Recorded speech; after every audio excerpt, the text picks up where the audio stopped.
হিন্দ মোটরে বন্ধ কারখানায় নাবালিকাকে ধর্ষণের অভিযোগ। এই ঘটনায় নির্যাতিতার গোপন জবানবন্দি নিয়েছে পুলিশ। কারা ছিল, কখন ঘটেছিল, কিভাবে গোটা ঘটনা ঘটেছিল, যাবতীয় বিষয় জানতে চেয়েছে পুলিশ। গোপন জবানবন্দি নিয়েছে পুলিশ নির্যাতিতার।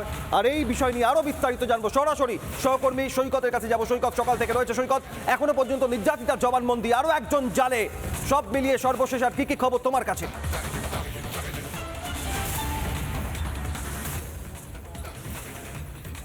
দেখো, ইতিমধ্যেই 164 অর্থাৎ নির্যাতিতার গোপন জবানবন্দি নিয়ে নিয়েছেন তদন্তকারীরা। জেলা ম্যাজিস্ট্রেটের সামনে উপস্থিতিতেই নিয়ম মেনে যেভাবে গোপন জবানবন্দি নেওয়া হয় ঠিক সেইভাবেই গোপন জবানবন্দি নিয়েছেন তদন্তকারী আধিকারিকরা। এবং সেই জবানবন্দিতে জানা গেছে যে মোট 4 জন ঘটনাস্থলে উপস্থিত ছিলেন। এই জবানবন্দির ভিত্তিতেই কিন্তু আরও একজনকে আটক করেছে পুলিশ। এবং পুলিশ সূত্রে খবর, নতুন যাকে আটক করা হয়েছে সে নির্যাতিতার বন্ধু। সেই নির্যাতিতার বন্ধু ঘটনাস্থলে সঙ্গে ছিল, অর্থাৎ ঘটনার সময় সেই নির্যাতিতার বন্ধুর সঙ্গেই নির্যাতিতা এই হিন্দ মোটরের কারখানার ভিতরে টিউশন পড়ে আসছিল, এমনটাই জানা যাচ্ছে। অর্থাৎ খুব গুরুত্বপূর্ণ একটা তদন্তের পয়েন্ট, সেটা কিন্তু ইতিমধ্যে পুলিশ জানতে পেরেছে।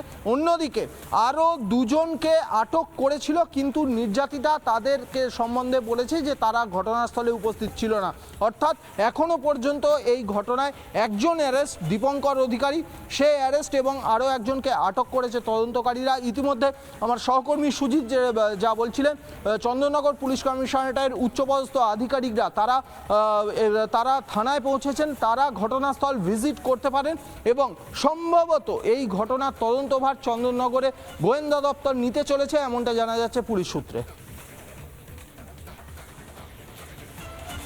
একেবারেই সৈকত, তুমি সঙ্গে থাকো। নানা ধরনের কন্টেন্ট দেখার জন্য লাইক করুন, শেয়ার করুন আমাদের ফেসবুক পেজ, সাবস্ক্রাইব করুন আমাদের ইউটিউব চ্যানেল। পাশাপাশি অন্যান্য ব্রেকিং নিউজের জন্য অবশ্যই চোখ রাখুন রিপাবলিক বাংলায়।